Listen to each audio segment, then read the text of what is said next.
क्या होगा बायोकेमिस्ट्री के एग्जाम में, टाइम इतना कम है और सिलेबस इतना सारा, और कैसे करेंगे हम लोग 2 नंबर के क्वेश्चन, कैसे होगा क्या होगा कुछ नहीं पता। तो आपकी इन समस्याओं का हल करेंगे हम।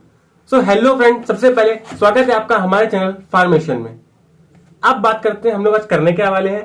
तो आज हम लोग pharmaceutical biochemistry B Pharm second semester के जो वेरी शॉर्ट क्वेश्चन है या शॉर्ट के जो क्वेश्चन है 2 नंबर वाले, हम उनको सॉल्व करेंगे, ठीक है।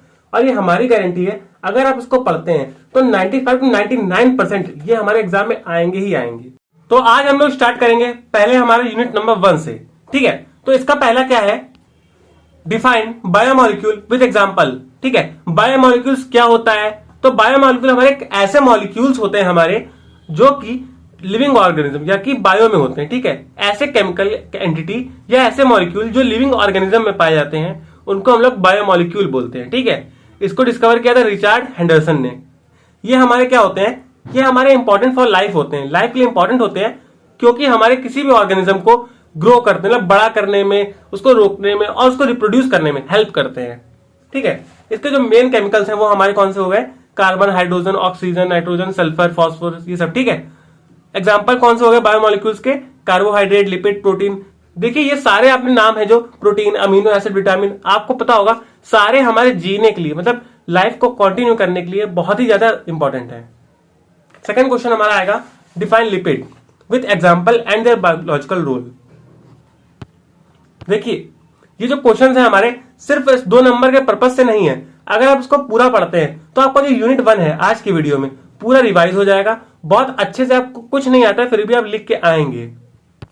अब जब बात करेंगे हम लोग लिपिड की, तो लिपिड क्या होता है, ये मानिए हमारे लिपिड एक है, ठीक है।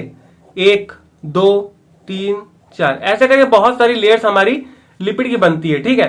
तो ये क्या करता है, बिल्डिंग ब्लॉक बनाता है, मतलब एक एक करके हमारी पूरी बॉडी को बनाता है लिपिड। जो हमारी स्किन है वो पूरी लिपिड की लेयर है, ठीक है। Lipid are the ester of fatty acid with alcohol, ये हमारे ईस्टर होते हैं फैटी एसिड और एल्कोहल के। ये मॉलिक्यूल्स हमारे बिल्डिंग ब्लॉक ऑफ बॉडी बनाते हैं, जो हमने बताया आपको। एक एक लिपिड करके एक पूरा एरिया बनता है जिससे हमारी बॉडी बनी है। Lipid are insoluble in water but soluble in organic solvent, ये तो पता ही होगा आपको। फॉर एग्जाम्पल ऑयल हो गया, वैक्स हो गया, फैट हो गया, ये सब हमारे वाटर में सॉल्युबल नहीं होते बट ऑयल में हो जाते हैं। अब बात करें इसका बायोलॉजिकल रोल, जो क्वेश्चन ने पूछा था। तो बायोलॉजिकल क्या है, ये हमारा स्टोर हाउस ऑफ एनर्जी होता है, मतलब जितनी भी एनर्जी होती है बॉडी में वो इसी में होती है। इस फंक्शन ये हमारा सिग्नल मॉलिक्यूल की तरह होता है। ये हमारा सेल मेम्ब्रेन बनाता है, बोला ना आपको कि मेम्ब्रेन से होती है, यही बनाता है। इट ऑल्सो रेगुलेट हार्मोन, ये हार्मोन्स को भी रेगुलेट कर देता है और कुशन की तरह काम करता है वाइटल ऑर्गन्स में, मतलब कुछ झटका लगता है लगने नहीं देता है। लिपिड सॉल्युबल विटामिन कौन कौन से होते हैं, विटामिन ए, डी, ई, के। अगर एमसीक्यू वगैरह आता है आपके में तो ये पूछ सकता है आपसे। थर्ड क्वेश्चन है हमारा, डिफाइन फॉस्फोलिपिड इज एग्जांपल। तो फॉस्फोलिपिड क्या होते हैं हमारे, ये हमारे क्या होते हैं, ये भी हमारे फैटी एसिड और अल्कोहल के ईस्टर ही होते हैं। पर इसमें एक चीज और होती है, इसमें फॉस्फेट ग्रुप एक्स्ट्रा आके लग जाता है, ठीक है।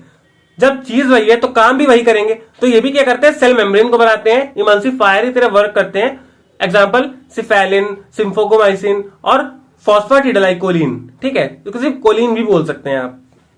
अब नेक्स्ट है हमारा, define carbohydrate with example. Carbohydrate क्या होते हैं, तो पहली बात तो कार्बोहाइड्रेट जो होता है हमारी बॉडी के लिए बहुत ही ज्यादा एसेंशियल है, ठीक है।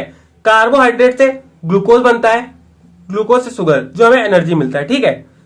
क्या होता है देखते हैं हम लोग। Carbohydrate is one of the micronutrient through which human body acquire energy. ये हमारे एक माइक्रो मतलब कि छोटा सा न्यूट्रिएंट होता है जिससे हमारी बॉडी को एनर्जी मिलता है, ठीक है। ये हमारे शुगर मॉलिक्यूल्स होते हैं जो हमें फूड और ड्रिंक में मिलते हैं। हम लोग कुछ भी खाते पीते हैं उसमें कार्बोहाइड्रेट की मात्रा होती है।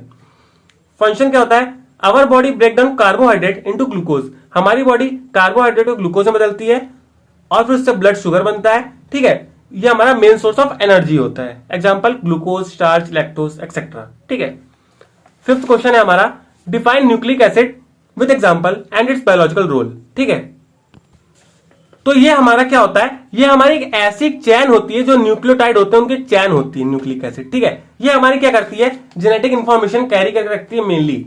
देखते हैं हम लोग क्या है, nucleic acid is a chain of nucleotide which store genetic information in biological system. Nucleic acid हमारी एक चैन ऑफ न्यूक्लियोटाइड होती है, बताया आपको हमने, जो हमारी क्या करती है, जेनेटिक इंफॉर्मेशन स्टोर करती है, ठीक है। These are primary information carrying molecule in the cell. वही बात है, इंफॉर्मेशन रखते हैं। मोस्ट कॉमन टाइप के होते हैं इसके DNA, RNA, transfer RNA, messenger RNA, ठीक है। न्यूक्लियोटाइड किसका बना होता है, ठीक है। अब बात तो ये हुई न्यूक्लिक एसिड क्या होता है, न्यूक्लियोटाइड का। अब न्यूक्लियोटाइड क्या होता है, वो बना होता है हमारा नाइट्रोजनस बेस, पेंटोज शुगर और फॉस्फेट का, ठीक है। देखिए मैं थोड़ी स्पीड बढ़ा के बोल रहा हूं क्योंकि वीडियो थोड़ा लंबा हो जाएगा। आप चाहें तो उसको स्लो करके देख सकते हैं, ऊपर ऑप्शन रहता है। Biological rule, to store and transmission of genetic information from one generation to another, मतलब एक है पापा से बेटे में, बेटे से उसके बेटे में, ऐसे जेनेटिक इंफॉर्मेशन दे रहा है, ठीक है। It help in protein synthesis, useful to identify of different species over organism, ठीक है। मतलब अलग अलग ऑर्गेनिज्म में कौन सी स्पीसीज है, मतलब अगर एक कुत्ता है तो उसकी भी अलग अलग स्पीसीज है, ठीक है। अब देखिए ये जो क्वेश्चन है, इससे दो डिफिनेशन अलग अलग भी बन सकती हैं और ये दोनों ऐसे भी पूछे जा सकते हैं। Difference between monosaccharide and polysaccharide, देखिए क्या होता है। मोनोसैकेराइड हमारा, मानिए एक ऐसा कोई मॉलिक्यूल है अकेला, तो उसको हम लोग बोलेंगे मोनो, और कोई ऐसा है तो उसको बोलेंगे पॉली, ठीक है।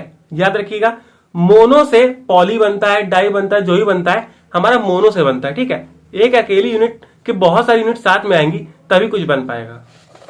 देखते हैं क्या है इसमें। Monosaccharide are single sugar molecule which act as a building block for di and polysaccharide, ठीक है। ये हमारा सिंगल मॉलिक्यूल होता है जो डाई और पॉली के लिए काम करता है, बिल्डिंग ब्लॉक का। Polysaccharide made of number of monosaccharide link by glycosidic bond, बहुत सारे हमारे जो होते हैं मोनोसैकेराइड होते हैं जो हमारे ग्लाइकोसिडिक बॉन्ड से लिंकेज होते हैं। देखिए क्या है, ये बहुत सारे बॉन्ड, मतलब बहुत सारे मोनोसैकेराइड है, ये सारे जुड़े हुए हैं ग्लाइकोसिडिक बॉन्ड से। अब क्या होता है, वाटर इनसॉल्युबल होते हैं मोनोसैकेराइड, ये हमारे वाटर इनसॉल्युबल होते हैं। ये हमारे रिड्यूसिंग शुगर होते हैं। रिड्यूसिंग शुगर क्या होता है आगे क्वेश्चन बताएंगे। नॉन रिड्यूसिंग होते हैं ये हमारे सिंगल रिंग स्ट्रक्चर होते हैं, इसमें मोर देन रिंग होती है क्योंकि बहुत सारे मॉलिक्यूल्स होते हैं। डिफाइन रिड्यूसिंग शुगर, अब रिड्यूसिंग शुगर क्या होता है हमने कहा था बताएंगे। तो ये क्या होता है, ये हमारे बने होते हैं एल्डिहाइड, कीटोन, इन सब के बने होते हैं और इसमें एक कैपेबिलिटी होती है, ये किसी भी ग्रुप को, किसी भी कंपाउंड को रिड्यूस कर देती है बिना हाइड्रोलाइज किए। For detection of reducing sugar, इसके डिटेक्शन के लिए हम लोग फेलिंग टेस्ट लेते हैं, ठीक है। फेलिंग टेस्ट परफॉर्म करते हैं हम लोग, जैसे हमारा ग्लूकोज हो गया, फ्रुक्टोज हो गया, ये सब हमारे रिड्यूसिंग शुगर है। अब बात करेंगे डिफाइन बायोजेनेटिक्स। बायोजेनेटिक क्या होता है, देखिए यूनिट 1 के दो पार्ट है, पहला हमारा खत्म हो गया है यहां से, अब यहां चालू हुआ हमारा सेकंड पार्ट बायोजेनेटिक्स, ठीक है। तो चलिए हम लोग देखते हैं क्या होता है बायोजेनेटिक्स। तो देखिए ये हमारा दो वर्ड से बना है, पहला बायो, दूसरा एनर्जेटिक, मतलब एनर्जी, ठीक है। हम लोग क्या करते हैं, इसमें स्टडी करते हैं कि किसी भी ऑर्गेनिज्म के अंदर, किसी भी इंसान के अंदर, किसी भी जिंदा है वो, जानवर हो, इंसान हो, कोई भी लिविंग ऑर्गेनिज्म है, उसके अंदर एनर्जी कहां से आ रही है और एनर्जी का ट्रांसमिशन कहां से कहां हो रहा है, कैसे हो रहा है, ठीक है। It is a branch of biochemistry which we study energy transformation, energy कैसे ट्रांसफॉर्म हो रही है और एनर्जी कैसे एक्सचेंज हो रही है विद इन लिविंग ऑर्गेनिज्म, ठीक है। Difference between enthalpy and entropy, ये क्या होता है, देखिए जो हमारी एंथैल्पी होती है, एंथैल्पी क्या होता है, it is sum of total of energy present in body when pressure is constant. ये जितनी भी बॉडी हमारी एनर्जी है बॉडी में हमारी, उस पूरे का सम टोटल होता है, ठीक है, जब हमारा प्रेशर कांस्टेंट हो। पूरी बॉडी की एनर्जी का सम जब हमारा प्रेशर कांस्टेंट हो। किसे डिनोट करते हैं, delta H is equal to delta E plus P delta V, ठीक है। एंट्रोपी क्या होता है, ये हमारा मेजर ऑफ डिसऑर्डर होता है इन थर्मोडायनेमिक सिस्टम, कि हमारे सिस्टम में कौन सा डिसऑर्डर आ गया, ठीक है। इसको हम लोग डिटरमाइन करते हैं, delta S is equal to delta Q by T. Q को हम लोग बोलते हैं हीट कांस्टेंट और टी को बोलते हैं टेम्परेचर। इसमें एंट्रोपी ज्यादा इंपॉर्टेंट है, डील से जरूर पढ़ लीजिएगा इसको। देखिए फर्स्ट पार्ट है, हम लोग आज इसको अपलोड कर रहे हैं, इसका हम लोग नेक्स्ट पार्ट भी जल्दी ही अपलोड करेंगे, पर उसकी एक शर्त है कि आप लोग हमारे वीडियो पर ज्यादा से ज्यादा प्यार देंगे, मतलब बहुत सारे लाइक्स और बहुत सारे व्यूज देंगे, तब जाके हमारा नेक्स्ट वीडियो आ जाएगा तुरंत, ठीक है। 10th क्वेश्चन है हमारा, नेक्स्ट क्वेश्चन, रिडॉक्स पोटेंशियल क्या होता है। तो ये हमारा होता है, ये इसको हम लोग ऑक्सीडेशन और रिडक्शन पोटेंशियल भी बोलते हैं, ठीक है। ये हमारे क्वांटिटेटिव एक्सप्रेशन है, मतलब क्वांटिटी देखते हैं, क्वांटिटेटिव एक्सप्रेशन है कि कितना इलेक्ट्रॉन गया और कितना आया। मानिए हमारा एक ये कंपाउंड है, ठीक है, तो इसमें कितना इलेक्ट्रॉन आया और कितना इलेक्ट्रॉन गया, ठीक है। तो हम लोग वो देखते हैं, गिनते हैं कितना गया, 2 गया, 10 गया, 15 गया, कितना आया, ठीक है। इसको हम लोग ई नॉट से रिप्रेजेंट करते हैं। हाँ, ये 11th क्वेश्चन हमारा पीछे छूट गया था एंथैल्पी और एंट्रोपी में। तो relationship between free energy, enthalpy and entropy, तो उसमें एक रिलेशन होता है delta G is equal to delta H minus T delta S. ठीक है, डेल्टा जी हम लोग होता है change in free energy, H मतलब change in enthalpy and delta is equal to change in entropy. ठीक है, सो फ्रेंड्स ये थे हमारे आज की वीडियो।